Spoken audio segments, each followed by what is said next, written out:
Hello दोस्तों, स्वागत है आप सभी का अपना चैनल अंकिता दीदी टीचिंग। तो आज हम पढ़ने वाले हैं आदर्श उत्तर नवबोध संभावित प्रश्न पत्र सेट ए लेखा शास्त्र कक्षा 12वीं। ठीक है, जो हमारा नवबोध का आदर्श उत्तर है उसका लेखा शास्त्र है, मतलब अकाउंट है। ठीक है, तो अकाउंट में हमारा जो 4 सेट दिया गया है उन 4 सेट में जितना भी प्रश्न दिया गया है उन सभी प्रश्नों के बारे में क्या करने वाले हैं, हम विस्तृत रूप से पढ़ने वाले हैं। ठीक है, तो आज ये हमारा लेखा शास्त्र का क्लास 3 है। ठीक है, मैंने प्रश्न क्रमांक 9 तक के पिछले 2 क्लास में बता चुका है। ठीक है, तो उन वीडियो को अगर आप लोगों ने नहीं देखा है तो उन सभी वीडियो का लिंक मैं इस वाले वीडियो के डिस्क्रिप्शन में डाल दूंगी, तो आप सभी उस वीडियो को भी देख सकते हो। ठीक है, तो देखो आज हम लोग प्रश्न क्रमांक 10 के बारे में पढ़ने वाले हैं। ठीक है, तो प्रश्न क्रमांक 10 है, अनीता के पास एक्स लिमिटेड के 20 रुपए वाले 100 अंश थे। ठीक है, अनीता के पास क्या था जी, जो एक्स लिमिटेड है उसका 20 रुपए वाले कितने अंश है, 100 अंश है ना। 100 अंश थे जो सममूल्य पर निर्गमित किए गए थे, मतलब सममूल्य पर मतलब उसने जितना भी ही मूल्य में खरीदा रहा होगा उतने ही मूल्य में बेचने के लिए भेजा है, तो उसे क्या बोलते हैं जी, सममूल्य बोलते हैं ना। मतलब उसके ना तो मूल्य में वृद्धि होता है ना मूल्य में कमी होता है, जो बराबर होता है, जितना क्रय मूल्य है उतना ही में हम क्या कर रहे हैं, विक्रय कर रहे हैं, उसको क्या बोलते हैं, सममूल्य बोलते हैं। ठीक है, तो सममूल्य पर निर्गमित किए गए थे। उसने 4 रुपए आवेदन पर, मतलब जो 20 रुपए था उसमें का 4 रुपए किस पर मांगा है, आवेदन पर मांगा है। 5 रुपए आवंटन पर, मतलब 5 रुपए 20 रुपए में से 5 रुपए किस में मांग किया है जी, आवंटन पर किया है। और 5 रुपए प्रथम याचना पर, और 5 रुपए प्रथम याचना पर प्रति अंश दिए, किंतु अंतिम याचना के अंतिम याचना के 6 रुपए प्रति अंश भुगतान नहीं कर सकी। मतलब ना देखो, आवेदन का भुगतान कर ली, आवंटन का भुगतान कर दी, और क्या बोलते हैं, प्रथम याचना का भी भुगतान कर ली। ठीक है, लेकिन जो अंतिम याचना का 6 रुपए था उसका भुगतान नहीं कर पाई। ठीक है, नहीं कर सकी, तो उसके अंशों का हरण कर लिया गया। तो उसके अंशों का क्या कर लिया गया, हरण कर लिया गया। मतलब जिस अंश का वो भुगतान नहीं कर पाई उस अंशों का क्या कर लिया, जब्त कर लिया। जब्त करने को क्या बोलते हैं, हरण करना बोलते हैं। ठीक है, हम लोग किसी का हम लोग जैसे कि हमारे जीवन में होता है, किसी को हम उधारी दिए रहते हैं, वो उधारी पैसे को वापस नहीं करता तो उसके घर के कुछ सामान को ले आते हैं ना उठाकर, तो उसी को क्या बोलते हैं, हरण बोलते हैं। ठीक है, तो उसके अंशों का हरण कर लिया गया। पंजी प्रविष्टियां कीजिए, क्या बोल रहे हैं जी, पंजी प्रविष्टि करना है जो हरण हुआ है उसका। ठीक है, तो देखो जब अंशों का हरण किया जाएगा तो उसका जनरल प्रविष्टि कैसे होगा, तो उसका पहले नियम देखते हैं ना। तो सममूल्य पर जारी अंशों का हरण करते समय निम्न से पंजी प्रविष्टियां की जाती है। ठीक है, मतलब इस नियम के द्वारा पंजी प्रविष्टि की जाती है। तो जब हरण करते हैं तो उसका जनरल प्रविष्टि सबसे पहले क्या होता है, अंश पूंजी खाता विकलन होता है। फिर अंश आवंटन खाता से, यदि आपको आवंटन की राशि प्राप्त नहीं हुआ है तो अंश आवंटन खाता से हो जाएगा, और यदि आपको याचना की राशि प्राप्त नहीं हुई है तो क्या हो जाएगा, अंश याचना खाता से हो जाएगा। ठीक है, और फिर क्या आएगा, अंश हरण खाता से। आपने जितना भी जब्त कर लिया ना, मतलब हरण कर रहे हो, तो लास्ट में क्या आएगा, जो आपका हरण खाता है वो भी क्या आएगा, समकलन आएगा। ठीक है, अब देखो अमाउंट, राशि का लेखा कैसे करना है। अब तक मांगी गई कुल राशि, मतलब आपका अंश कितना था, 100 था, और हर एक का मूल्य कितना था, 20 रुपए था, तो 100 अंश का टोटल मूल्य कितना होगा, 2000 रुपये होगा। तो टोटल 2000 रुपये अमाउंट को कहाँ लिखना, अंश पूंजी खाता में लिखना। मतलब आपको कितना मिलने वाला था उसको आपको अंश पूंजी खाता में लिखना है। ठीक है, और जैसे कि आवंटन की राशि प्राप्त नहीं हुआ है, तो आवंटन की राशि जो प्राप्त नहीं हुआ है आवंटन का, है ना, तो आवंटन का कितना दिया, मान लेते एग्जाम्पल के लिए आवंटन का कितना है, 5 रुपए, और टोटल कितने अंश थे जी, 100 अंश थे, तो 500 हो जाएगा ना। तो 500 किस में आएगा, मतलब 500 आपको भुगतान नहीं हो पाया तो 500 किस में आएगा, आवंटन पे आएगा। ठीक है, या फिर मान लीजिए याचना का नहीं हुआ, तो याचना का कितना था, इसका भी 5 रुपए था, है ना।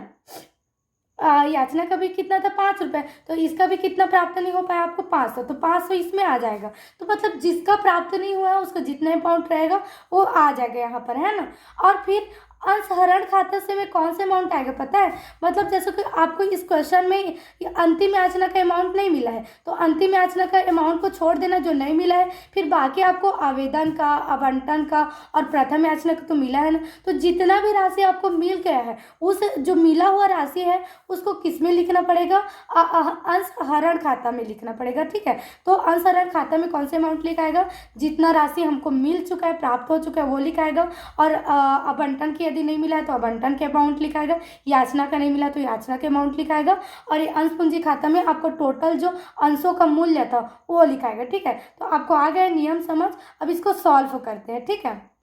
अब देखो इसका पंजी प्रविष्टि है ना, तो पंजी प्रविष्टि का सबसे पहले प्रारूप होता है ना, तो प्रारूप क्या होता है जी? आपका दिनांक होता है, उसके बाद क्या आता है? विवरण, फिर क्या आता है आपका खाता पृष्ठ, फिर आता है विकलन राशि, फिर आता है क्या? समाकलन राशि, है ना। तो इसमें क्या बोल रहे हैं? हरण कर रहे हैं ना, उसके अंशों का हरण कर लिया गया। तो पंजी प्रविष्टि कीजिए, तो हमको हरण से संबंधित पंजी प्रविष्टि करना है। तो मैंने जस्ट अभी नियम बताया ना, जब हरण होता है तो उसका जनरल प्रविष्टि क्या होता है? सबसे पहले क्या होता है? अंश पूंजी खाता विकलन होता है। क्या होता है यार? अंश पूंजी खाता विकलन। फिर क्या आता है? जिस अंश का भुगतान नहीं हुआ है उसका आता है। तो हमारा भुगतान किसका नहीं हुआ था? अंतिम याचना के 6 रुपये प्रति अंश भुगतान नहीं कर सकी, तो अंतिम याचना का भुगतान नहीं हुआ है ना, तो जिसका भुगतान नहीं हुआ होता है वो आता है। तो क्या हो जाएगा? अंश अंतिम याचना खाता से। फिर आपका हरण हो गया ना, उसके अंशों का हरण कर लिया गया, तो हरण भी क्या होता है? आपका समाकलन होता है अंश हरण खाता से, ठीक है। अब इसका अमाउंट देखते हैं, अंश पूंजी खाते में कौन सा अमाउंट आएगा? इसका मूल्य कितना था? हर एक अंश का मूल्य कितना था? 20 रुपये था, और टोटल अंश कितना था जी? 100 रुपये। तो 20 और 100 का गुणा करोगे तो कितना आ जाएगा? 2000। 2 एक का 2 हो जाएगा, और पीछे में कितना जीरो है? 3 जीरो, 1 2 और एक क्या है? 3, तो 3 जीरो लगा देना, तो कितना आ गया? 2000 आ गया, ठीक है। फिर क्या है? अंश अंतिम याचना खाते से, तो अंश अंतिम याचना का कितना अमाउंट था जी? 6 रुपये था, और आपका अंश कितना था? 100 था। तो 6 और 100 का गुणा करोगे तो 6 कम 600 हो जाएगा, तो 100 छक्के 600 हो गए, ठीक है। फिर आपका हरण में क्या आएगा? देखो आपको जो जो राशि प्राप्त हो गई उनका अमाउंट आएगा, है ना। तो 5 रुपये किसका था? आवेदन का, तो 5 और 100 का गुणा करोगे तो 500 हो जाएगा। फिर आवंटन का भी कितना था? 5 रुपये था, तो 5 और सॉरी 4, आवेदन का कितना था जी? 4 रुपये था, ठीक है। तो 4 और 100 का गुणा करोगे तो 400 आएगा। फिर आपका आवंटन का था 5 रुपये, तो 5 और 100 का गुणा करोगे तो कितना आ जाएगा? 500 आ जाएगा। तो 5 4 कितना हो जाएगा? 900 आ जाएगा, ठीक है। फिर आपका जो प्रथम याचना है वो कितना था? 5 रुपये का था, है ना। तो 5 एक 500 आ जाएगा। तो आपको देखो 400 500 900 हो गया, और 900 और 500 कितना हो जाएगा? 1400 हो जाएगा। तो इतना राशि आपको प्राप्त हो गई थी ना। तो जितना भी राशि आपको प्राप्त हो जाती है वो राशि कहाँ लिखाती है? हरण खाते में लिखाती है। तो अंश हरण खाता से में कितना रुपए आ गया? 1400 रुपये आ गया, ठीक है। तो 14 और 6 कितना हो गया? 2000। समाकलन भी आ गया और विकलन भी क्या आ गया? 2000 आ गया। हो गया आपको जनरल प्रविष्टि। आया समझ में? देखो प्रश्न क्रमांक 11, ठीक है। तो प्रश्न क्रमांक 11 क्या है? फर्म में साझेदार होने के लिए क्या योग्यता होनी चाहिए? मतलब आपको फर्म में यदि साझेदार बननी है तो उसके लिए क्या क्या क्वालिटी होना चाहिए, क्या क्या गुण होना चाहिए, ठीक है। तो देखो यहाँ दिया गया है, फर्म में साझेदार होने के लिए निम्नलिखित योग्यताएं होनी चाहिए, ठीक है। तो पहला क्या है? वयस्क व्यक्ति। वयस्क व्यक्ति क्या हो कौन होता है जी?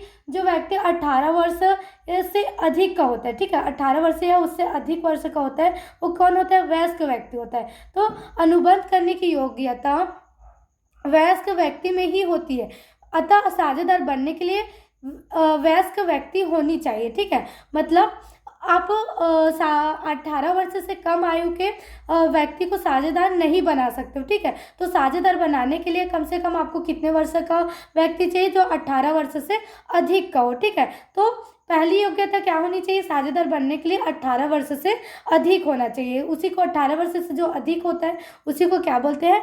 वयस्क व्यक्ति बोलते हैं, ठीक है।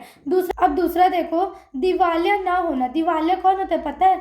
जिसका पूरा व्यवसाय क्या हो चुका है? डूब चुका हुआ है, तो वो क्या कहलाता है? दिवालिया कहलाता है। तो ऐसे व्यक्ति को आप साझेदार नहीं बना सकते हो जो पूरी तरीके से कर्जे में डूबा हुआ है, जिसका दायित्व इतना अधिक हो गया कि संपत्ति और चाहे जितना भी उसका उसका घर का संपत्ति दे दे, बिजनेस का संपत्ति दे दे, फिर भी उसका जो कर्ज है वो नहीं चुकाया जा सकता, उसको क्या बोलते हैं, दिवालिया। तो हम ऐसे व्यक्ति को जो दिवालिया व्यक्ति होता है उसको भी साझेदार नहीं बना सकते, ठीक है। फर्म में वही व्यक्ति साझेदार हो सकता है जो दिवालिया घोषित ना हो, मतलब जो कर्जे में डूबा ना हो, वही क्या बन सकता है, आपका साझेदार बन सकता है, ठीक है। अब तीसरा देखो, भारतीय नागरिक, मतलब क्या है, भारतीय साझेदारी अधिनियम के अनुसार फर्म में कोई विदेशी व्यक्ति साझेदार नहीं हो सकता, अतः भारतीय नागरिक ही साझेदार बन सकता है। मतलब यदि आपको अपने फर्म में साझेदार किसी को बनाना है तो वो अपना ही देश का होना चाहिए, ठीक है। दूसरे देश के व्यक्ति को हम साझेदार नहीं बना सकते हैं, तो भारतीय नागरिक का होना आवश्यक है, ठीक है। और फिर चौथा क्या है, स्वस्थ मस्तिष्क, मतलब फर्म में केवल स्वस्थ मस्तिष्क वाला व्यक्ति ही साझेदार हो सकता है। अर्थात भाई जिसका दिमाग ठीक होगा वही तो आपकी कंपनी को संभाल पाएगा ना, और जिसका दिमाग ही ठीक नहीं है वो थोड़ी संभाल पाएगा। तो ऐसे व्यक्ति साझेदार बन सकते हैं जिसका क्या हो, दिमागी रूप सही हो, है ना। तो स्वस्थ मस्तिष्क वाले व्यक्ति ही साझेदार बन सकता है ना। तो ये था हमारे फर्म में साझेदार बनने की योग्यता, ठीक है। अब नेक्स्ट वीडियो में हम आगे का क्वेश्चन करेंगे, ठीक है। अगर वीडियो समझ में आए, पसंद में आए तो वीडियो को लाइक कीजिएगा और चैनल को सब्सक्राइब कीजिएगा, ठीक है। और अपने फ्रेंड्स लोग के साथ भी शेयर कीजिएगा। Thank you.